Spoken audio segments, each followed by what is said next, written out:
tong apelido nito ni ER? Annalyn,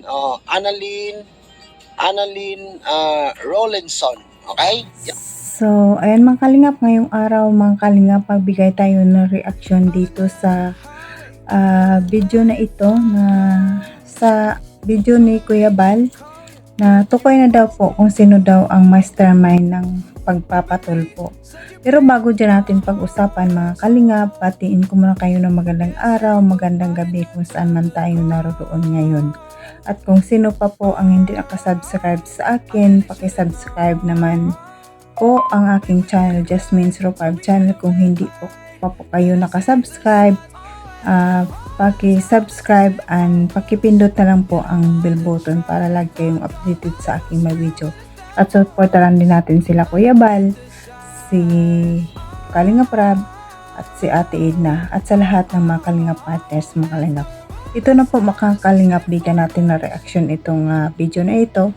At pero bago tayo magbigay ng reaction natin, panoorin muna natin kung ano talaga ang sinasabi dito. Tara, let's go, samahan niyo po. 1, 2, 3, go!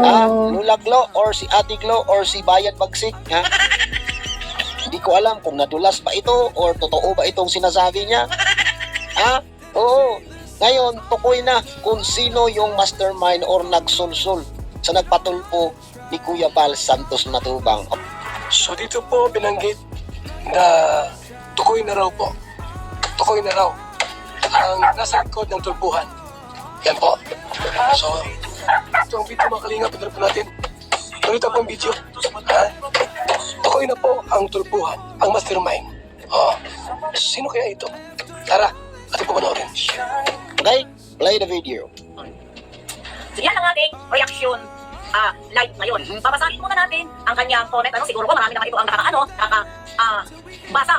Pakiusap lang din namin sa inyo na mahalin natin, lalo na ipagtanggol natin ang ating dalaga. Huwag natin hayaan may magpokontrol sa kanya. Hayaan natin siya maging malaya at may kabubuti sa kanyang nakakausap ko naman siya at okay lang naman siya. Sa akin niya, sulit yan, say forever. Ayun. Yan binasa ni Lola Glo or si Ate Glo or si Bayan Bagsik. Comment yan ni ER. Okay? Or si, ano ba ang totoong apelido nito ni ER? Annalyn Rollinson. Okay? So dito po, ayan, may binasa si Ate Glo, may binasa po siyang komento. Dito po yung comments po. Comment po ito ni Annalyn Rollinson o ER. Kinukunik po nila. Ito si ER po ang may utak at mastermind ng tulpuhan. Tuloy ang video mga Kalingap. Tuloy ang video. Ang binasa ni Bayan Bagsik, ha? Yan yung binasa niya. Oo, yung comment ni ER. Okay, so tuloy natin mga Kalingap, ha? Tuloy. On. Ayan. Ito lang naman sasagutin ko dito kay ER. Sinabi, pakiusap lang din sa inyo, mahalin natin. Ano?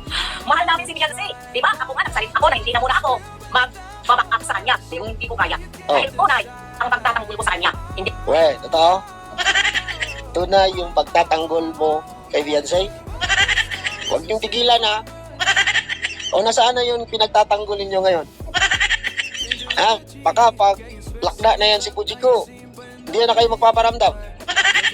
Basta ako, kahit wala na yan si Fujiko, magre-reaction pa rin ako sa kanya. Re-reactionan ko pa rin siya kasi nga, walang utang na loob, ungrateful. Ha? Ano? Ayan. Mamahalin natin lalo na ipagtatanggol. Sino ba ang nagtatanggol lagi kay Beyonce? Hindi ba kami? Sa mga reactor? Di ba kami? Kayo nga, Sino ba nagsasabing hindi kayong nagtatanggol? Oo. Kayo yung nagtatanggol, kayo din yung nagdidiin. Kayo yung nagtatanggol, kayo din yung sumisira ni Beyonce. Bakit? Inuuto-uto ninyo. Dahil isa din yung uto-uto si Beyonce. Sino ang kawawa ngayon? Sinong tinagtad ng bashing ngayon? Di siya, di ba? Bakit? Saan galing? Dahil sa inyo. Mga uplok, mga ampaw. Ipagtanggol natin ang ating dalaga, huwag natin hayaan may magpupuntrol. Ikaw lang naman ER ang nagpupuntrol, walang ibang nagpupuntrol kay Beyonce. Ikaw lang naman ang kinakatakutan. Di ba umalis sa kanina? Sabi magkaisa pa kayo noon ni Dr. Lang. Nag-usap-usap kayo. Di ba? Sino ba? Nakapagsabi na kayo kay Beyonce na huwag kayong pumalis sa Kalingap kahit ganyan na. Di ba? Kahit ganyan si Kalingap, Kido, babaero. Manatili dapat sa Kalingap. Huwag nyo dapat sulsulan kung ano-ano. Pero kayo ang nagsulsul. Kayo ang nagsulsul na magtagulpo kung ano-ano. Hala! Patay! Kung totoo man po na si ER ang utak, ang mastermind, at ang nagsusulsul po no, sa pamilyang Batalero. Eh, so makita mo, ganun lahat, sisi kayo. Bakit kayo dudog lahat ang sisi? Wala na lang nagawa, maganda yung tao. Sabihin si Dok lahat, pa-cyber, pag-tulpo nila, sa sarili nilang desisyon yan. Masyado. Saan ba na yung katulpo na yan? Sa live yan, pasok-pasok sila sa live, sila may gusto magtulpo. Hindi yung sabihin ko si Dok nag-joke. Kararapi ko na talaga. Mabait ako sa mabait, sama din ako magalit. Lahat na lang eh, kay Dok. Ayun na lang si Dr. Lab para masaya kayo. Masyado naman kayo magaling. Dapat ngayon may issue, makita mo, ganun lahat sisi kay Dok. Bakit kayo dudog lahat ang sisi? Wala na lang nagawa, maganda yung tao. Papayag na lang kung anong sabihin ni Dok. Kahit mali, papayag sila. Diba sabi nila may pagsarili silang pag-iisip? Ngayon, nagkakalat misis niya. Sino nakakaya ngayon? Hindi sila pwedeng diktahan. May mga sariling utak, sabi. Ngayon, puro sisi kay Dok. Bihira naman yan. So, ayun mga kalingap, ayan na, na-booking na kung sino talaga ang mastermind. No? Alam naman natin yan, si ER, sa Annalyn Rolinson, big sponsor yan ni Beyonce. Kung siya man talaga ang nag-utos, di panalo na siya. Good luck na lang, no? Diba sabi ni Kuya Bal, good luck sa inyo, diba? Bakit kailangan pa nilang gawin yun, diba? Pero sa akin lang, sa pamilya Batalero, kung may utang na loob kayo, hindi kayo pwedeng sursulan ng ibang tao o sunsunuran sa kanila. Ang ibig sabihin yan, nasilaw kayo sa pera. No? Kasi big sponsor eh. Malaki yung bigay kay Bansi nung birthday niya eh. 'Di ba?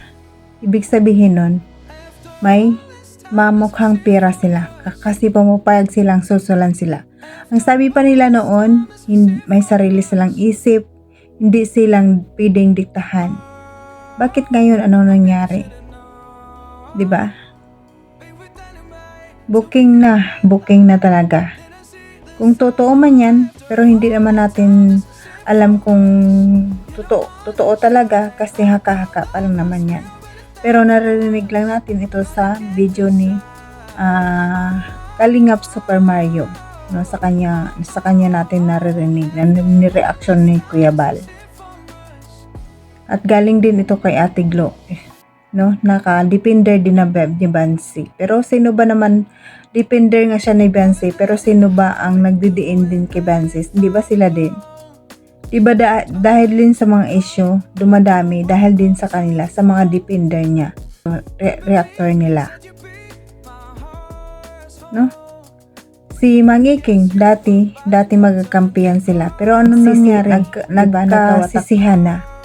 Diba ito yung video na rin na nagsasalita ang asawa ni Doc, na bakit si Doc na lang lagi ang nakikita, na si Nanay Hansel naman talaga daw ang may dahilan at punong dulo ng pagpapatulpo. Bakit ngayon may lumabas na naman na sponsor na si ER nga daw?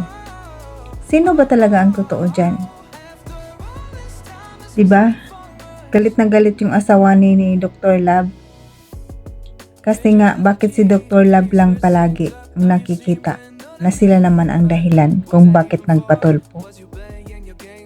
Ang sabi pa nila doon, hindi kami pwedeng diktahan, may sarili kaming isip.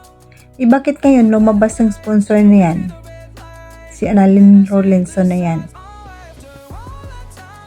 Pero wag muna tayong panic kasi hindi pa naman totoo kung talagang siya.